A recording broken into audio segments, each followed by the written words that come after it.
Hello दोस्तों। आज हम एक नया सब्जेक्ट स्टार्ट करने जा रहे हैं जिसका नाम है स्ट्रेटेजिक मैनेजमेंट।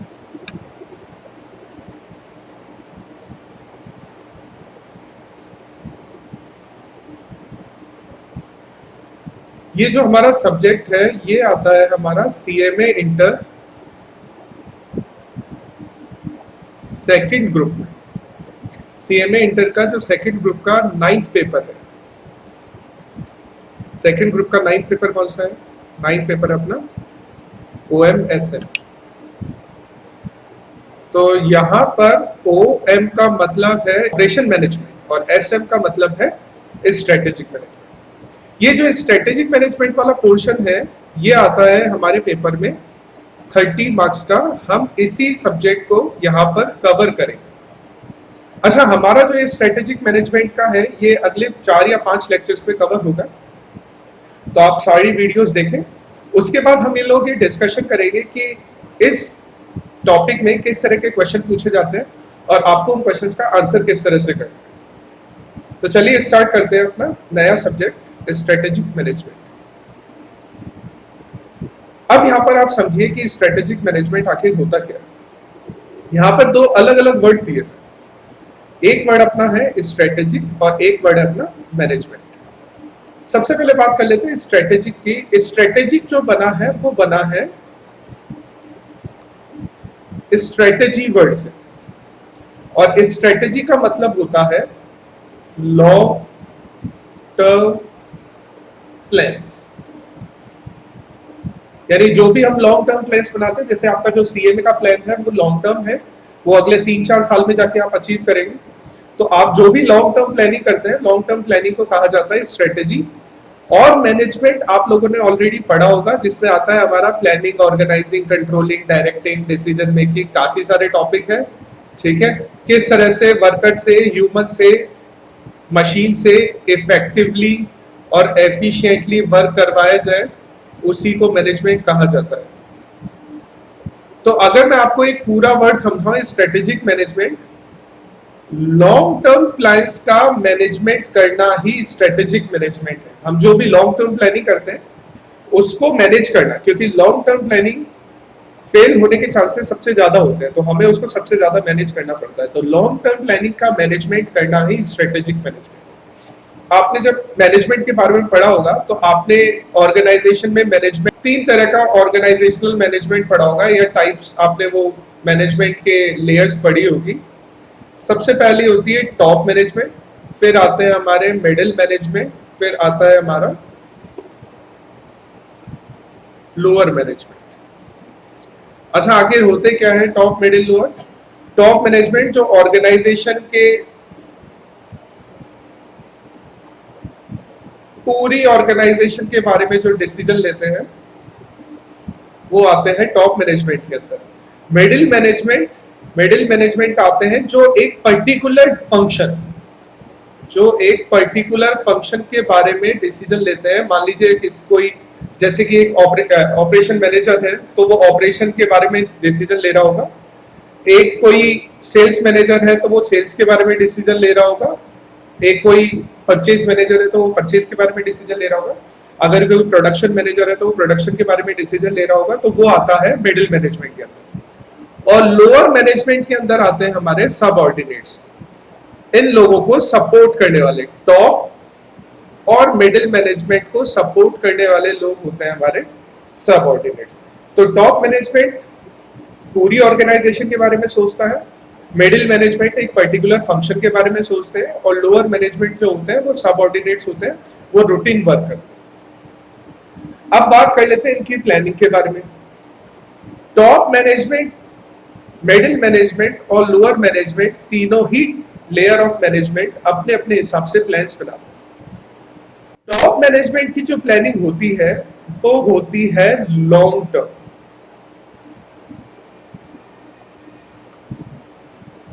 जो चलती है ऑलमोस्ट 5 to 10 ईयर्स के लिए ये लोग प्लान्स बनाते हैं,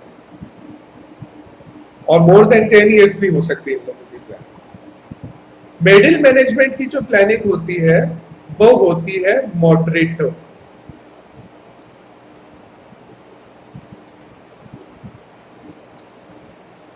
ये लोग जो प्लान्स बनाते हैं वो बनाते हैं 1 वीक से लेकर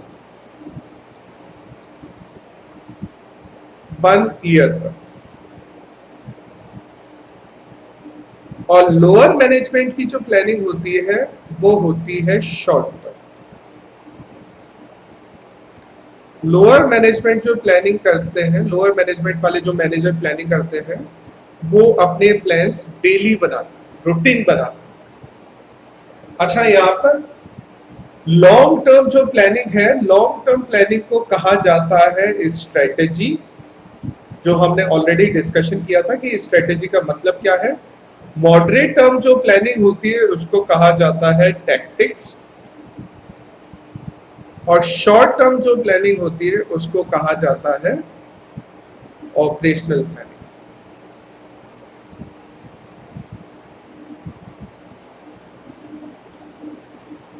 यानी हम जो यहां पर स्ट्रेटेजिक मैनेजमेंट पढ़ने वाले हैं वो हमें सिखाएगा कि जो टॉप मैनेजमेंट हमारे प्लान्स बनाता है, एक ऑर्गेनाइजेशन में टॉप मैनेजमेंट जो प्लानिंग करता है, उस प्लानिंग को किस तरह से मैनेज किया जाए, वही हमारा स्ट्रेटेजिक मैनेजमेंट है।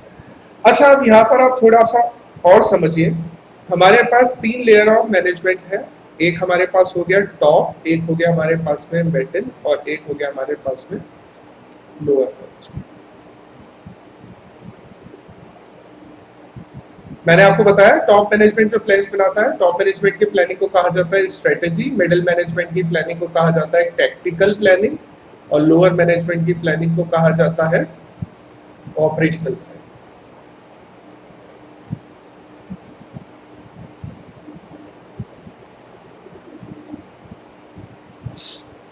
अब आप यहां पर ये समझिए कि टॉप मैनेजमेंट जो प्लान्स बनाता है, उस प्लान्स के लिए उसको जरूरत पड़ती है मिडिल मैनेजमेंट के सपोर्ट की, और मिडिल मैनेजमेंट जो प्लान्स बनाता है उसके लिए उसको जरूरत पड़ती है लोअर मैनेजमेंट के सपोर्ट की। अब देखिए मैं आपको ऐसा क्यों कह रहा हूं। सबसे ज्यादा जो डेटा होता है वो होता है लोअर मैनेजमेंट के पास। यहां पर सबसे ज्यादा डेटा होता है। इस वास्ट डेटा को इंफॉर्मेशन में बदलने का काम करता है मिडिल मैनेजमेंट, जिसके लिए वो काफी सारी कैलकुलेशन करता है। डेटा तो काफी सारा है, लेकिन उसमें से जो काम की चीजें होती है वो हमारी होती है इंफॉर्मेशन, और उस इंफॉर्मेशन की समरी चाहिए होती है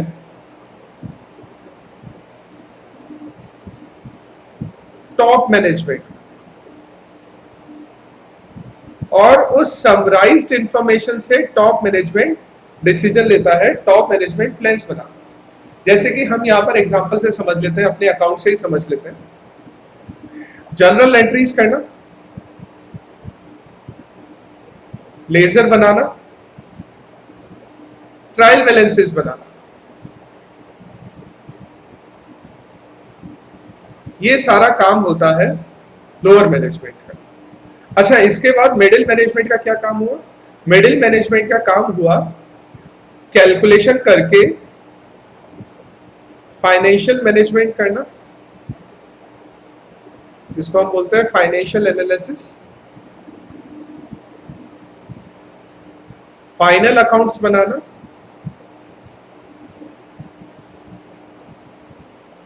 और फाइनल अकाउंट्स बनाने के बाद ये भेज देते हैं टॉप मैनेजमेंट के पास में। और टॉप मैनेजमेंट क्या करता है, जो भी उनके पास फाइनल अकाउंट्स पहुंचते हैं उस फाइनल अकाउंट्स की स्टडी करना।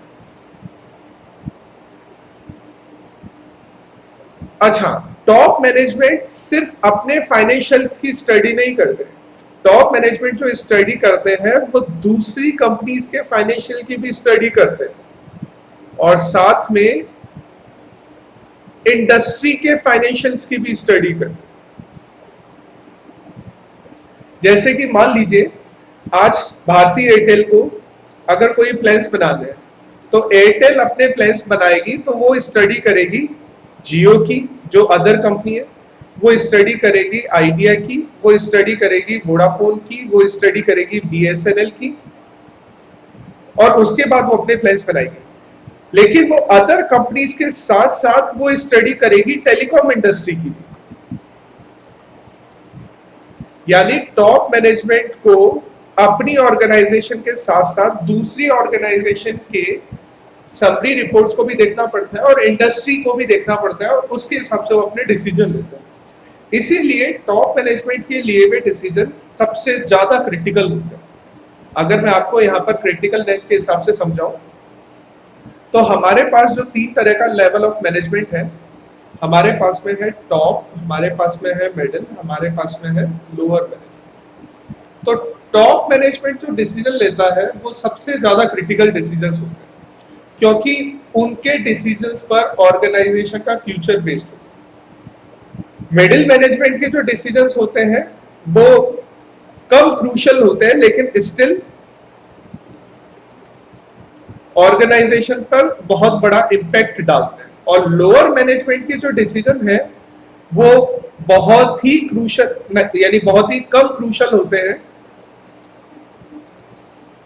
और day to day plans fail होने पर ऑर्गेनाइजेशन को कोई प्रॉब्लम नहीं होती। अच्छा, टॉप मैनेजमेंट की जो डिसीजन मेकिंग है, हमने उसको कहा था कि टॉप मैनेजमेंट की जो प्लानिंग है उसको कहा जाता है स्ट्रेटेजी। उसी प्लानिंग के काफी सारे और भी नाम हैं, जैसे कि विजन, मिशन, ऑब्जेक्टिव्स,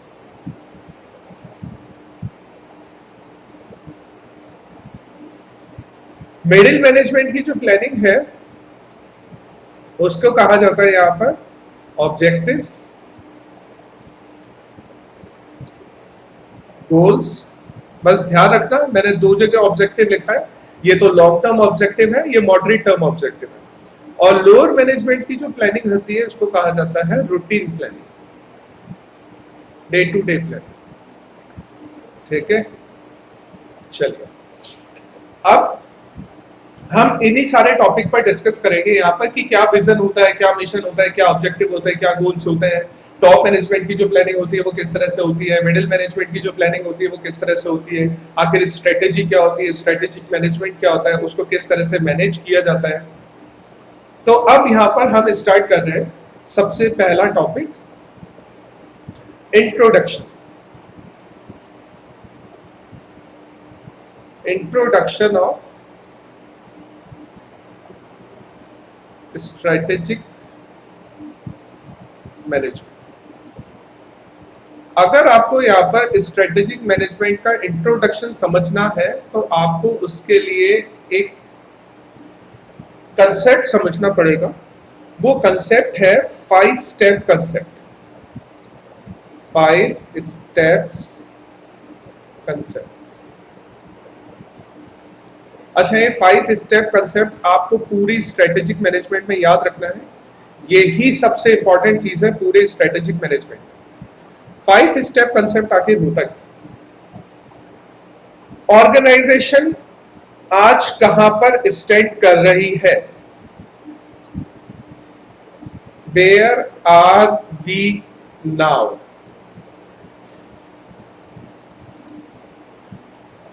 आज कहां पर हमारी ऑर्गेनाइजेशन स्टैंड कर रही है और where we want to B.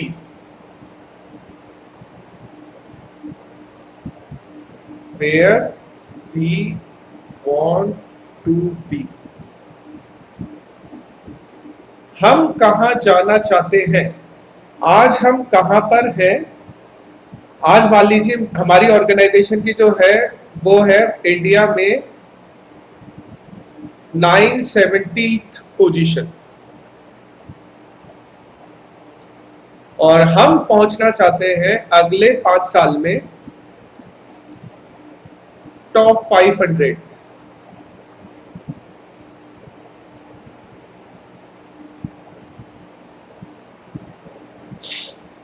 तो हम कहां पर हैं और हम कहां पहुंचना चाहते हैं, इसके बीच में गैप होता है। हम कहां पर हैं और हम कहां पहुंचना चाहते हैं, इसके बीच में गैप होता है। इस गैप को फुलफिल करने का काम करता है स्ट्रेटेजी।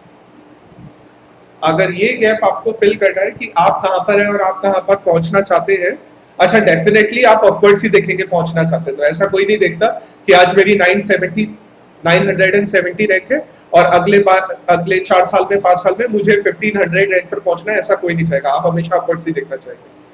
तो आप कहां पर हैं और आप कहां पहुंचना चाहते हैं, इसके बीच में एक गैप है, इस गैप को फुलफिल करने का काम करती है स्ट्रेटेजी। अब इस गैप को जो फुलफिल किया जाता है उसी के रिलेटेड 5 स्टेप्स हैं। तो 5 स्टेप प्रोग्राम ये कहता है कि सबसे पहली चीज आप डिसाइड करो आप कहां पर है, यानी एनालिसिस ऑफ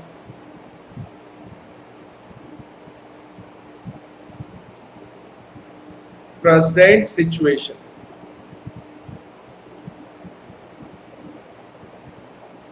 सबसे पहले आप ये डिसाइड करो कि आपकी करंट पोजीशन क्या है, आप करंट में कहां पर स्टैंड करते हो, आपकी प्रेजेंट सिचुएशन क्या है, आपके अपॉर्चुनिटीज क्या है, आपके थ्रेट्स क्या है, आपकी स्ट्रेंथ क्या है, आपकी वीकनेस क्या है, ये आप यहां पर डिसाइड करो। सबसे पहले मेरी स्ट्रेंथ है कि मैं कैलकुलेशन ज्यादा बेहतर तरीके से कर सकता हूं, लेकिन मेरी वीकनेस है मैं थ्योरी अच्छी तरह से नहीं पढ़ पाऊंगा, तो इसलिए मैंने कॉमर्स ऑप्ट किया और मैंने आर्ट्स को छोड़ दिया।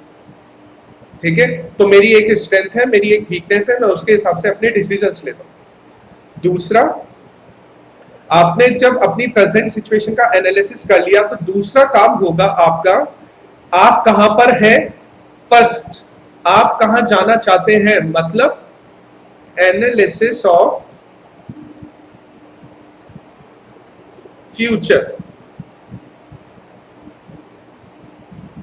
आप कहां पर हैं और आप कहां जाना चाहते हैं, ये हमारी फर्स्ट और सेकंड स्टेप। ठीक है, मैंने एक बार कॉमर्स ऑप्ट कर लिया तो अब मेरा फ्यूचर में मेरा डिसीजन होगा कि मुझे सीए करना है, सीएस करना है या सीएमए करना है। ठीक है, तो यहाँ पर मेरे को पहले तो करना है प्रेजेंट सिचुएशन का एनालिसिस और फिर मेरे को फ्यूचर के लिए मिशन बनाना है, फ्यूचर के लिए विजन डिसाइड करना है। अच्छा, इसके बाद होता है थर्ड स्टेप है, इस गैप को फुलफिल करने के बहुत सारे अलग अलग तरीके हैं। जैसे कि आपको फ्यूचर में एक प्रोफेशनल कोर्स करना है तो आपके पास बहुत सारे प्रोफेशनल कोर्स हैं। आप सीए कर सकते हैं, आप सीएस कर सकते हैं, आप सीएमए कर सकते हैं, आप एमबीए कर सकते हैं, बहुत सारे प्रोफेशनल कोर्स हैं। तो आप क्या करेंगे, उन सारे प्रोफेशनल कोर्स का एनालिसिस करेंगे, यानी हम इस स्टेप को बोलते हैं एनालिसिस ऑफ वेरियस ऑल्टरनेटिव्स।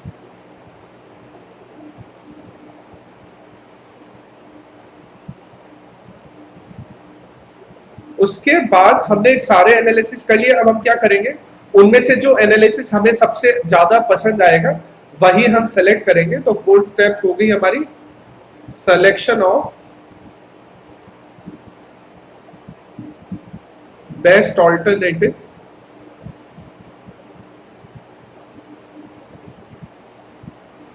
और एक बार जब हमने सिलेक्शन कर लिया ऑल्टरनेटिव का, तो अब हम उस पर काम करना स्टार्ट कर देंगे, यानी इंप्लीमेंटेशन,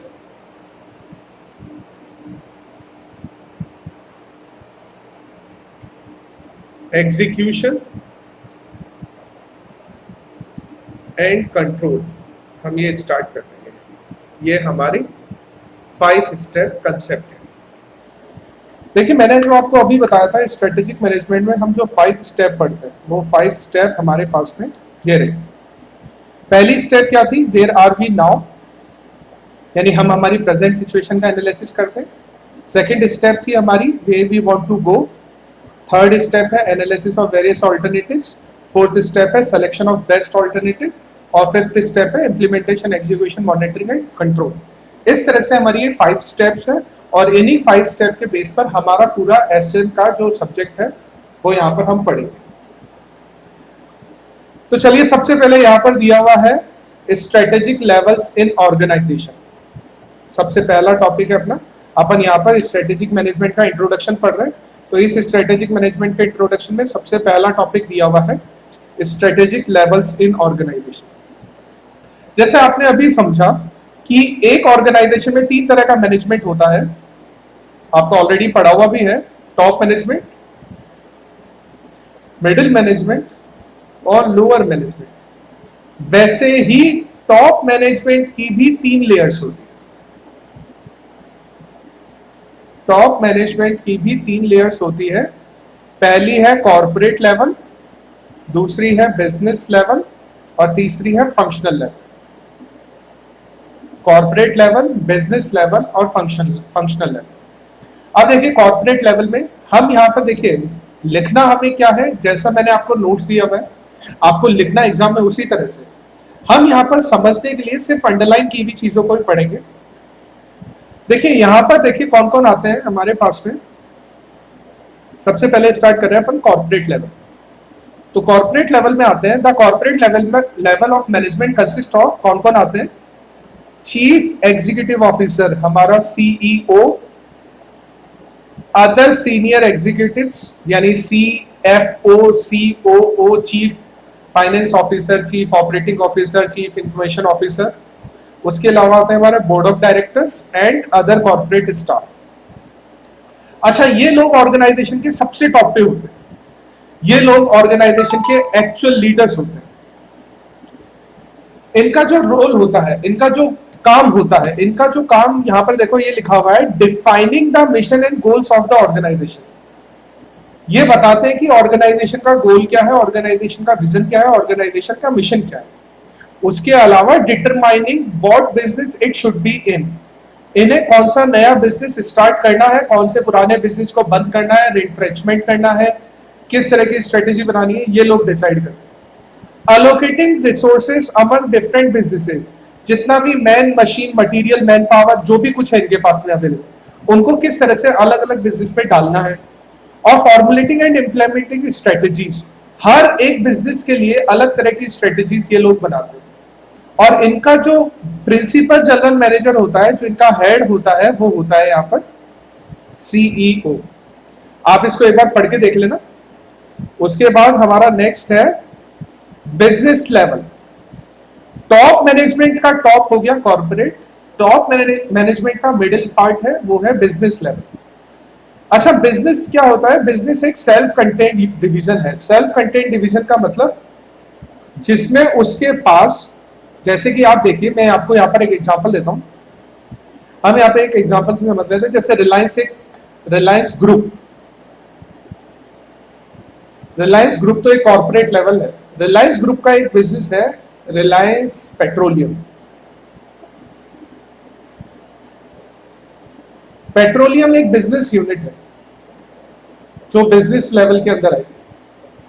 अच्छा, इस पेट्रोलियम वाले बिजनेस के पास में खुद का फाइनेंस मैनेजर होगा, खुद के परचेज मैनेजर्स होंगे, खुद के प्रोडक्शन मैनेजर होंगे, खुद के मार्केटिंग मैनेजर होंगे। यानी एक ऐसी यूनिट जिसमें खुद के फंक्शन परफॉर्म करने के लिए अलग से मैन पावर हो, अलग से रिसोर्सेज हो।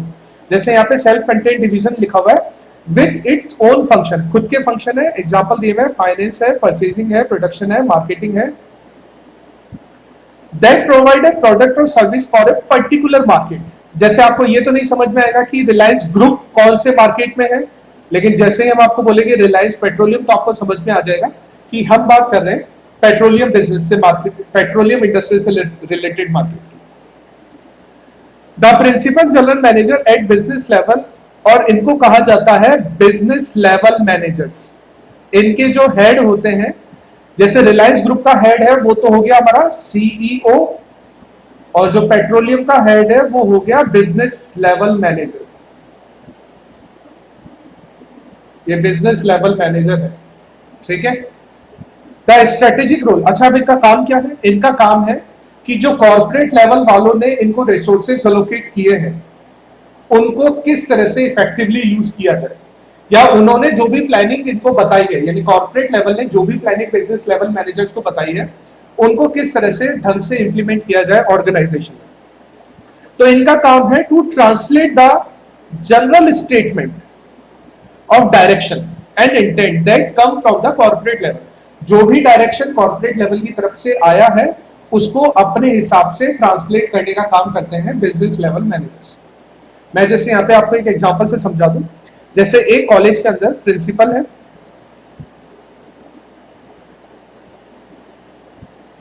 एचओडी मान लेते हैं हम, एचओडी है कॉमर्स का, एचओडी है साइंस का, और एचओडी है ह्यूमैनिटीज का, जिसको आर्ट्स बोलते हैं। प्रिंसिपल किसका हेड है? किसी पर्टिकुलर फंक्शन का हेड है क्या? कॉमर्स का हेड है क्या? साइंस का हेड है क्या? नहीं, प्रिंसिपल तो पूरे कॉलेज का हेड। तो ये हो गया कॉर्पोरेट लेवल। लेकिन फंक्शनल लेवल में कौन आ गए, यानी बिजनेस लेवल में कौन आ गए? जिनके पास पर्टिकुलर बिजनेस, जो अपने सेल्फ कंटेंट डिवीजन यूज करते हैं, तो ये बिजनेस मैनेजर्स हो गए, ये बिजनेस लेवल है। अच्छा, इन लोगों का काम क्या होगा?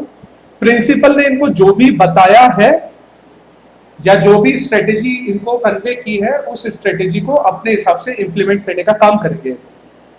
ठीक है। उसके बाद हमारे पास में है फंक्शनल मैनेजर्स। तो फंक्शनल मैनेजर, आपको नाम से ही पता लग रहा होगा, ये किसी पर्टिकुलर फंक्शन को ही परफॉर्म करते हैं, ये स्पेसिफिक फंक्शन को ही परफॉर्म करते हैं। जैसे यहां पर लिखा हुआ है, देखिए, ये जैसे एचआर मैनेजर हो गया, परचेजिंग मैनेजर हो गया, प्रोडक्ट डेवलपमेंट हो गया, ठीक है, कस्टमर सर्विस हो गया, उसके अलावा भी होते हैं, परचेज हो गया, सेल्स हो गया, तो किसी पर्टिकुलर फंक्शन को ही परफॉर्म करते हैं, ये किसी पर्टिकुलर फंक्शन को ही परफॉर्म करते हैं। Functional manager spheres of responsibility, देखो आगे यहां से पढ़ो। A functional managers spheres of responsibilities generally confined to one organisational activity, ये केवल एक ही ऑर्गेनाइजेशन एक्टिविटी पर ध्यान देते हैं, चाहे वो एचआर है, चाहे वो परचेज है, चाहे वो सेल्स है, चाहे वो मार्केटिंग है, ये उसके अलावा किसी दूसरी एक्टिविटी पर ध्यान नहीं देते।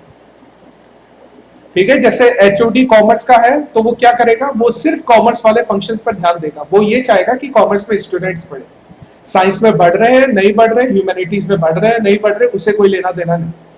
तो ये लोग क्या होते हैं? ये लोग सिर्फ अपने फंक्शन को परफॉर्म करते हैं, ये किसी और दूसरे फंक्शन पर ध्यान नहीं देते। लेकिन जो जनरल मैनेजर होते हैं, जनरल मैनेजर कौन? जो कॉर्पोरेट और बिजनेस लेवल मैनेजर होते हैं, वो पूरी कंपनी के होते हैं, पूरे डिवीजन के होते हैं। ये लोग functional managers they are not responsible for the overall performance of the organisation. ये लोग पूरी ऑर्गेनाइजेशन के परफॉर्मेंस के लिए लायबल नहीं होते, या लायबल नहीं होते, क्योंकि ये सिर्फ अपने फंक्शन के लिए ही लायबल है। उसके बाद देखो, आप यहां पर देखो, मैं स्क्रॉल डाउन कर देता हूं थोड़ा सा।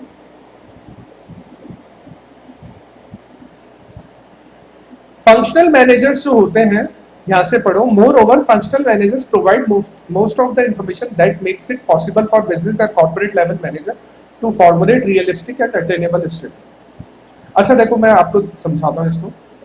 हमारे पास में 3 लेवल है, कॉर्पोरेट है, बिजनेस है, और फंक्शन। ये है सबसे लोअर मैनेजमेंट, ये सबसे लोअर में है, ये मिडिल में है, ये टॉप पर है। तो लोअर मैनेजमेंट के पास सबसे ज्यादा इंफॉर्मेशन होती है, क्योंकि वो कस्टमर के सबसे ज्यादा पास होते हैं।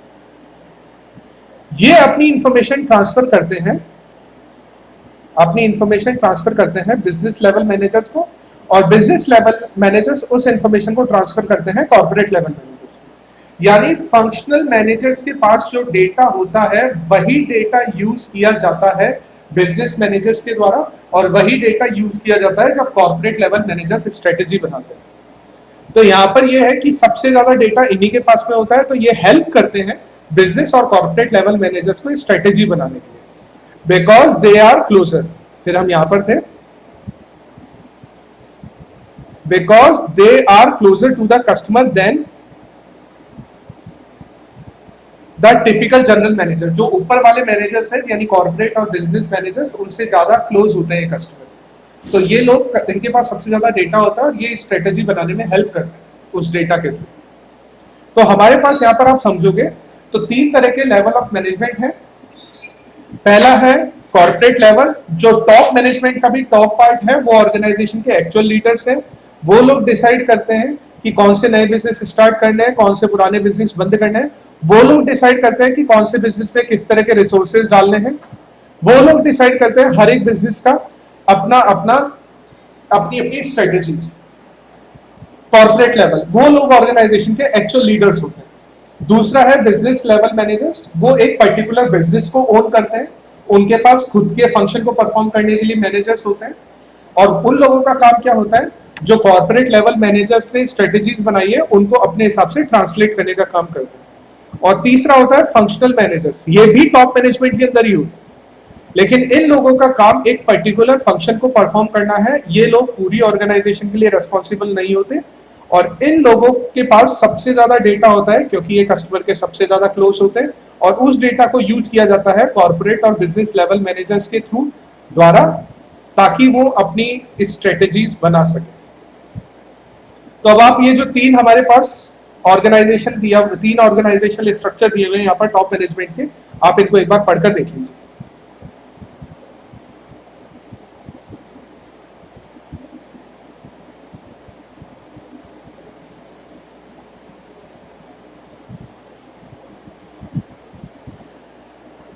चलिए अब नेक्स्ट टॉपिक है अपना फीचर्स ऑफ स्ट्रेटेजी।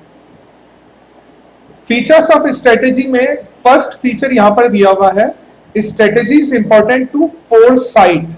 फोरसाइट का मतलब हो गया फोरकास्ट। फोरकास्टिंग एक ऑर्गेनाइजेशन के लिए सबसे इंपॉर्टेंट फीचर है, क्योंकि बिना फोरकास्टिंग के ऑर्गेनाइजेशन कभी भी डिसीजन नहीं ले सकती। तो strategy is important to forecast the uncertain events of firms and industry. अगर कोई प्रॉब्लम आ रही है, कोई अनसर्टेन इवेंट्स आ रहे हैं, उनकी फोरकास्टिंग स्ट्रेटेजी पहले ही कर लेती है, तो ये ऑर्गेनाइजेशन के लिए बहुत बड़ा बेनिफिट है। दूसरा पॉइंट दे रखा है, strategy deals with long term development.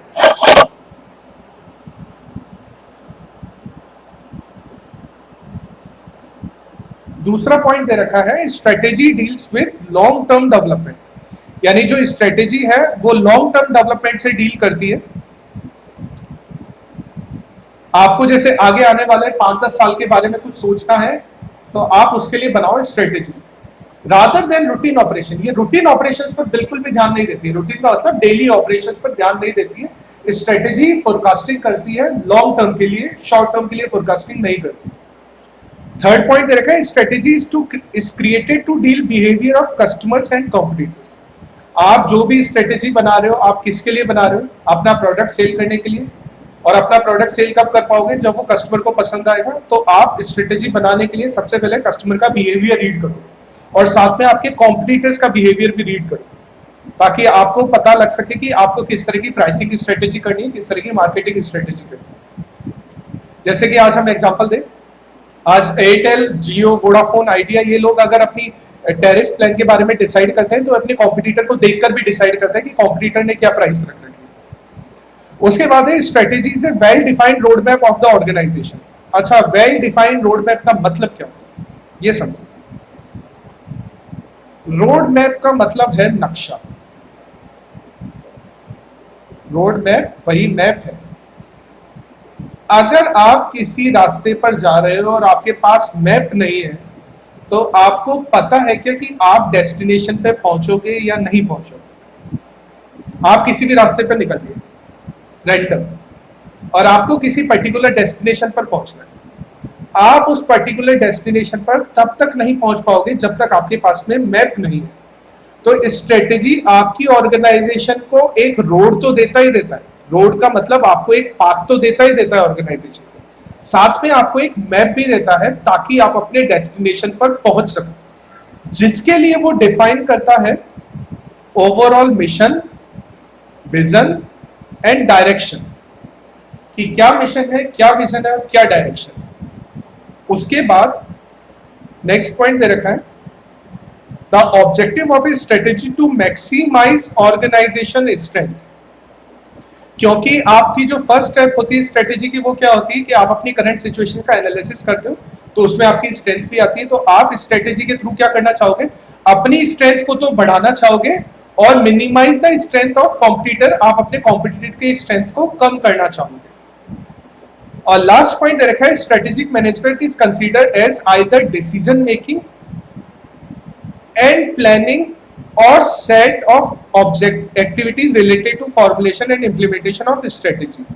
तो स्ट्रेटेजिक मैनेजमेंट क्या है? वही है अपना जो 5 स्टेप हमने पढ़ा था, वही 5 स्टेप के बारे में बोल रहा है। देखिए सबसे पहली स्टेप है प्लानिंग। तो प्लानिंग किसके लिए करता है? फ्यूचर के लिए, ठीक है। उसके बाद प्लानिंग बनाने के बाद हम क्या करते हैं? फॉर्मुलेशन करते हैं, इम्प्लीमेंटेशन करते हैं, यानी प्लान्स में से बेस्ट प्लान को सेलेक्ट करते हैं। तो फॉर्मुलेशन, इम्प्लीमेंटेशन, ये स्ट्रेटेजिक मैनेजमेंट का पार्ट है, यानी वही 5 स्टेप, वही 5 स्टेप कंसेप्ट यहाँ पर भी दिया हुआ है, लेकिन उसको बस शॉर्ट में लिखा हुआ है। उसके बाद हमारा नेक्स्ट टॉपिक है advantages and disadvantages of strategy. तो सबसे पहले पढ़ लेते हैं, यहां से हमारे स्टार्ट है, एडवांटेजेस स्टार्ट है। आप यहां पर एक बार साइड में लिख लेना एडवांटेजेस। तो पहला एडवांटेज है डिस्चार्ज बोर्ड रेस्पॉन्सिबिलिटी। अब इस एडवांटेज को थोड़ा समझो। बोर्ड की रेस्पॉन्सिबिलिटी डिस्चार्ज करने का मतलब है, अगर आप कोई स्ट्रेटेजी बना रहे हो तो उस स्ट्रेटेजी को बनाने में काफी ज्यादा टाइम लगता है। मैंने आपको पहले भी समझाया था कि हमें 2 से लेकर 10 महीने 2 to 10 मंथ्स स्ट्रेटेजी को बनाने में, अभी तक हमने इम्प्लीमेंटेशन एग्जीक्यूशन तो कुछ नहीं किया, हमने सिर्फ प्लानिंग की है। उस प्लानिंग में हमें बहुत ज्यादा टाइम लगता है। अगर टॉप मैनेजमेंट ये प्लान्स बनाता है और टॉप मैनेजमेंट अपने रूटीन वर्क कर रहा होता है, तो उसको इस प्लानिंग में और भी ज्यादा टाइम लगेगा। टॉप मैनेजमेंट के कुछ ना कुछ रूटीन वर्क तो होते ही होते हैं। प्रिंसिपल एक कॉलेज में आता है, वो कुछ ना कुछ रूटीन वर्क तो करता ही करता है। तो यहां पर क्या होता है कि जब भी आप स्ट्रेटेजिक मैनेजमेंट का प्रोसेस स्टार्ट करते हैं, तो जो टॉप मैनेजमेंट होता है उनको अपनी रेस्पॉन्सिबिलिटी से डिस्चार्ज कर देते हैं। यानी आप ये कहते हैं उन्हें कि आप बनाओ सिर्फ स्ट्रेटेजी, आप बनाओ ऑर्गेनाइजेशन का फ्यूचर, आप जो रूटीन वर्क कर रहे हो वो सारे के सारे रूटीन वर्क छोड़ दो। इसका फायदा क्या होता है? वो रूटीन प्रॉब्लम से दूर होकर फ्यूचर के लार्ज फ्रेमवर्क के बारे में सोचना स्टार्ट कर देते, वो फ्यूचर के बेहतरी के बारे में सोचना स्टार्ट कर देते, तो उनसे रूटीन काम छुड़वा दिए जाते हैं। The first reason that most organizations state for have strategic management process is that it discharges the responsibility of board of directors, यानी top management। क्यों discharge करते हैं? ताकि वो forces and objective assessment strategic management provide a discipline that enables board and senior management to actually take a step back, यानी वो अपने routine काम से पीछे हो जाए और कंपनी के बारे में, फ्यूचर ऑफ द ऑर्गेनाइजेशन यानी कंपनी के फ्यूचर के बारे में सोचना स्टार्ट कर। अगर ऐसा नहीं होता है, without this discipline, the organization can become solely consumed with working through the next issue. केवल वो नेक्स्ट इशू और नेक्स्ट प्रॉब्लम के बारे में ही सोचेंगे और वो लार्जर पिक्चर को भूल जाएंगे। तो अगर आपको लार्जर पिक्चर के बारे में सोचना है तो उनको अपनी रेस्पॉन्सिबिलिटी से डिस्चार्ज करना होता है। और ये ऑर्गेनाइजेशन के लिए सबसे बड़ा एडवांटेज है, क्योंकि उनके पास सबसे ज्यादा स्किल होती है, उनके पास सबसे ज्यादा नॉलेज होती है, उनके पास सबसे ज्यादा एक्सपीरियंस होता है। वो लोग ऑर्गेनाइजेशन के लिए सबसे बेहतर डिसीजन ले सकते हैं, लेकिन उनके पास रूटीन वर्क नहीं होने चाहिए। दूसरा दे रखा है provide a framework for decision making strategy. अब यहां पर क्या करते हैं, आप रूटीन डिसीजन लेते हैं, लेकिन रूटीन डिसीजन आप पूरी ऑर्गेनाइजेशन के लिए नहीं लेते। आप पूरी ऑर्गेनाइजेशन को सिंगल डायरेक्शन में चलाने के लिए रूटीन डिसीजन नहीं लेते। आप रूटीन डिसीजन लेते हैं, लेकिन आप पूरी ऑर्गेनाइजेशन के लिए रूटीन डिसीजन नहीं लेते। तो यहां पर स्ट्रेटेजिक मैनेजमेंट में स्टाफ, देखो यहां पर लिखा हुआ है, all staff can make day to day operational decision. आपने एक बार स्ट्रेटेजी बना ली, आपने स्टाफ को कम्युनिकेट कर दिया उस स्ट्रेटेजी को, अब स्टाफ अपने हिसाब से डिसीजन लेगा, ताकि वो पहचान सके कि वो सब मिलकर ऑर्गेनाइजेशन को एक ही डायरेक्शन में लेकर जा रहे हैं। सब मिलकर काम करने चाहिए स्ट्रेटेजिक मैनेजमेंट में। उसके बाद तीसरा पॉइंट दे रखा है support understanding and buying along the board and staff participation. अगर आपको स्ट्रेटेजिक मैनेजमेंट को बेहतर बनाना है तो सिर्फ आपकी स्ट्रेटेजी बनाने से कुछ नहीं होगा, या टॉप मैनेजमेंट की स्ट्रेटेजी बनाने से कुछ नहीं होगा। आपको वो स्ट्रेटेजी समझानी पड़ेगी अपने लोअर मैनेजमेंट को, अपने मिडिल मैनेजमेंट को, ताकि उन्हें पता लग सके that why that strategy was chosen, why that direction was chosen, ऐसा क्यों किया गया। और इसके बेनिफिट्स क्या है, ताकि उनको अपनी रेस्पॉन्सिबिलिटीज के बारे में भी पता लग सके, ताकि उनको अपनी लाइबिलिटीज के बारे में भी पता लग सके कि उनको क्या क्या काम करने हैं ऑर्गेनाइजेशन के प्रॉफिट के लिए। यानी आपको यहाँ पर उनका पार्टिसिपेशन भी चाहिए, आपको अपने स्टाफ का पार्टिसिपेशन भी चाहिए। उसके बाद नेक्स्ट पॉइंट दे रखा है एनेबल मेजरमेंट ऑफ प्रोग्रेस। जब आप स्ट्रेटेजी बनाते हैं तो स्ट्रेटेजी बनाने के साथ साथ आप उसकी प्रोग्रेस को भी मेजर करते हैं। जैसे कि आप ये देखना, आपकी जब स्कूल्स में आपका फाइनल टेस्ट होता था, फाइनल एग्जाम होते थे, तो फाइनल एग्जाम से पहले आपकी मेजरमेंट स्टार्ट हो जाती थी। आपके फर्स्ट टर्म टेस्ट होते थे, सेकंड टर्म टेस्ट होते थे, हाफ ईयरली होता था, उसके बाद थर्ड टर्म टेस्ट होते थे, उसके बाद फाइनल एग्जाम होते थे, ताकि आपको वेरी फर्स्ट टर्म टेस्ट से ही पता लग सके कि आपकी ऑर्गेनाइजेशन में क्या प्रॉब्लम आ रही है। यानी आपकी ऑर्गेनाइजेशन का मतलब यहाँ पर ये कि आपको कौन से सब्जेक्ट में प्रॉब्लम आ रही है, कौन से सब्जेक्ट में प्रॉब्लम नहीं आ रही है। तो जिस सब्जेक्ट में प्रॉब्लम नहीं आ रही है वो तो ठीक है, जिस सब्जेक्ट में प्रॉब्लम आ रही है वो आपका क्रिटिकल सब्जेक्ट है और आप उस प्रॉब्लम को किस तरह से दूर करेंगे, तो ये पता लगेगा आपको मेजरमेंट ऑफ प्रोग्रेस से। लेकिन वो मेजरमेंट ऑफ प्रोग्रेस जल्दी ही स्टार्ट हो जाना चाहिए। जैसे आपका कॉलेज में मेजरमेंट ऑफ प्रोग्रेस जल्दी स्टार्ट नहीं होता, आपके फाइनल एग्जाम होते हैं तो आपको पता नहीं लगता है कि कौन से सब्जेक्ट में प्रॉब्लम आ रही है, तो वहां पर जाके आपका थोड़ा रिजल्ट खराब हो जाता है। लेकिन जब आप रिजल्ट की बात करते हैं स्कूल्स में, वहां पर रिजल्ट ज्यादा बेहतर होता है, क्योंकि वहां पर measurement of progress very first day से ही स्टार्ट हो जाता है। तो यहां पर देखिए, यहां पर लिखा हुआ है the setting of measure of success require the organization first determine what is critical to its ongoing success, उसकी सक्सेस में क्या प्रॉब्लम आ रही है, and then forces the establishment of objective and keep this critical measure in front of board and senior management। और जो भी problem आ रही है वो आप किसको बताओगे, बोर्ड और सीनियर मैनेजमेंट को बताओगे, ताकि वो उस प्रॉब्लम को दूर कर सके। और नेक्स्ट पॉइंट जो नेक्स्ट एडवांटेज दे रखा है वो एडवांटेज है प्रोवाइड एन ऑर्गेनाइजेशनल पर्सपेक्टिव। मतलब एक ऑर्गेनाइजेशन कभी कभी ही पूरी ऑर्गेनाइजेशन के बारे में सोचती है, अदरवाइज वो छोटे छोटे इश्यूज या एक फंक्शनल इश्यूज के बारे में ही सोचती है। पूरी ऑर्गेनाइजेशन के बारे में बहुत ही रेयरली सोचा जाता है। तो स्ट्रेटेजिक मैनेजमेंट पूरी ऑर्गेनाइजेशन के लिए है, ना कि किसी पर्टिकुलर फंक्शन के लिए। तो यहाँ पर ये लिखा हुआ है addressing operational issues rarely looks at whole organisation, लेकिन स्ट्रेटेजिक मैनेजमेंट होल ऑर्गेनाइजेशन पर ध्यान देती है। उसके बाद नेक्स्ट यहाँ पर दिए गए डिसएडवांटेजेस, और डिसएडवांटेजेस में सबसे पहला और सबसे मेजर डिसएडवांटेज वो है future doesn't unfold as anticipated. Strategy क्या है? स्ट्रेटेजी है लॉन्ग टर्म प्लानिंग, और लॉन्ग टर्म प्लानिंग मतलब आपके लिए हो गया फ्यूचर का एनालिसिस। और जरूरी नहीं है जैसा आपने फ्यूचर सोचा हो वैसा आपको एनवायरनमेंट मिले। आपके हमारे पास सबसे मुश्किल यहाँ पर यही चीज है कि predicting the future not an easy task. यहाँ पर फ्यूचर को प्रेडिक्ट करना ही सबसे मुश्किल टास्क है, सबसे बड़ा डिसएडवांटेज है। और जो आपने प्रेडिक्शन किया है वो प्रेडिक्शंस गलत भी हो सकते हैं। तो यहाँ पर लिखा हुआ है, यहाँ से आप देखिए, यहाँ से पढ़ लीजिए। It requires the organization to anticipate the future environment in order to develop plans. And as all we know, predicting the future is not an easy undertaking. सबसे मुश्किल काम है फ्यूचर के बारे में प्रेडिक्शंस का। अच्छा, दूसरे डिसएडवांटेज है इट कैन बी एक्सपेंसिव, क्योंकि स्ट्रेटेजी बनाने का काम कौन करता है? Top management. टॉप मैनेजमेंट में काम करते हैं board of director, senior staff, और उन लोगों की सैलरी काफी ज्यादा होती है। तो छोटी ऑर्गेनाइजेशन और मीडियम ऑर्गेनाइजेशन इनको अफोर्ड नहीं कर सकते, इसलिए वो लोग स्ट्रेटेजी बनाती ही नहीं है। ज्यादातर जो स्ट्रेटेजी बनाई जाती है वो बड़ी ऑर्गेनाइजेशन द्वारा बनाई जाती है।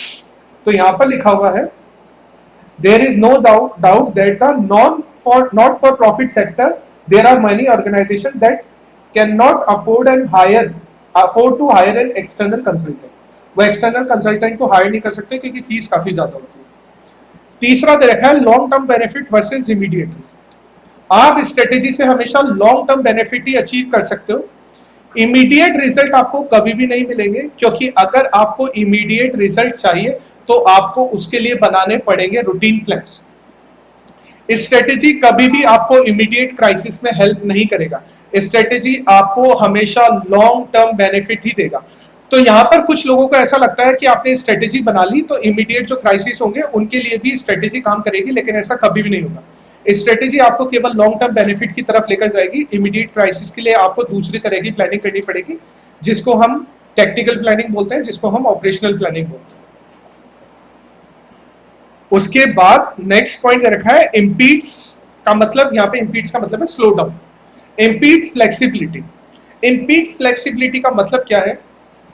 अगर आपने किसी एक स्ट्रेटेजी पर, आपका जो थर्ड पॉइंट है वो हम 5 पॉइंट वाला कंसेप्ट है, उसका थर्ड पॉइंट क्या था? थर्ड पॉइंट था एनालिसिस ऑफ वेरियस ऑल्टरनेटिव्स। आप उससे समझिए, आपने बहुत सारे ऑल्टरनेटिव का एनालिसिस किया, एनालिसिस करने के बाद में आपने उसमें से बेस्ट ऑल्टरनेटिव सेलेक्ट कर लिया ड्यू टू एनी रीजन, आपको पसंद आया, आपके इस पे खर्चे कम हो रहे थे, आपको प्रॉफिट ज्यादा हो रहा था, ड्यू टू एनी रीजन आपने बेस्ट ऑल्टरनेटिव सेलेक्ट कर लिया।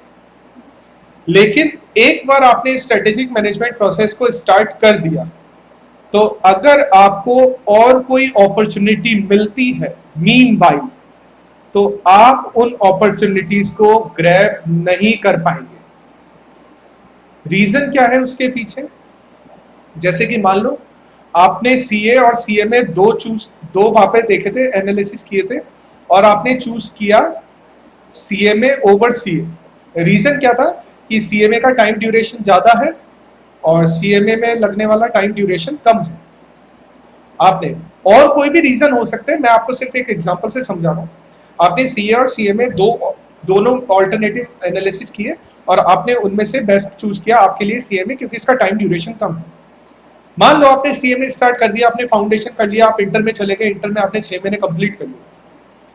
अब सीए इंस्टीट्यूट ऐसा बोलता है कि आपको जो टाइम ड्यूरेशन है वो टाइम ड्यूरेशन कम कर दिया जाता है, और वो भी टाइम ड्यूरेशन सीएमए के बराबर कर दिया जाता है। लेकिन अब आप ऐसा नहीं है कि आप सीएमए को छोड़ के अब आप सीए स्टार्ट कर लें, क्योंकि आप सीएमए में ऑलरेडी टाइम इन्वेस्ट कर चुके हैं। तो कई बार क्या होता है कि जब आप किसी एक स्ट्रेटेजी में काम करना स्टार्ट करते हैं और मार्केट में नई अपॉर्चुनिटीज बनती है ना, तो आपको उन अपॉर्चुनिटीज को मना करना पड़ता है। तो ये ऑर्गेनाइजेशन के लिए बहुत बड़ी प्रॉब्लम है। देखिए यहाँ पर लिखा हुआ है, when you undertake a strategic management process, it will result in the organization saying no to the sum of the opportunities that may be available। कुछ नई अपॉर्चुनिटीज आ गई है, आपको उनको मना करना पड़ेगा। तो कई लोगों के लिए प्रॉब्लम हो सकती है, कई ऑर्गेनाइजेशन के लिए प्रॉब्लम हो सकती है, कई ऑर्गेनाइजेशन इसको फॉर्मली छोड़ दे। तो ये थे हमारे स्ट्रेटेजिक मैनेजमेंट के एडवांटेजेस और डिसएडवांटेजेस। तो यहाँ पर हमारा कंप्लीट हो रहा है फर्स्ट लेक्चर। सेकेंड लेक्चर में हम इसके आगे वाले टॉपिक्स स्टार्ट करेंगे।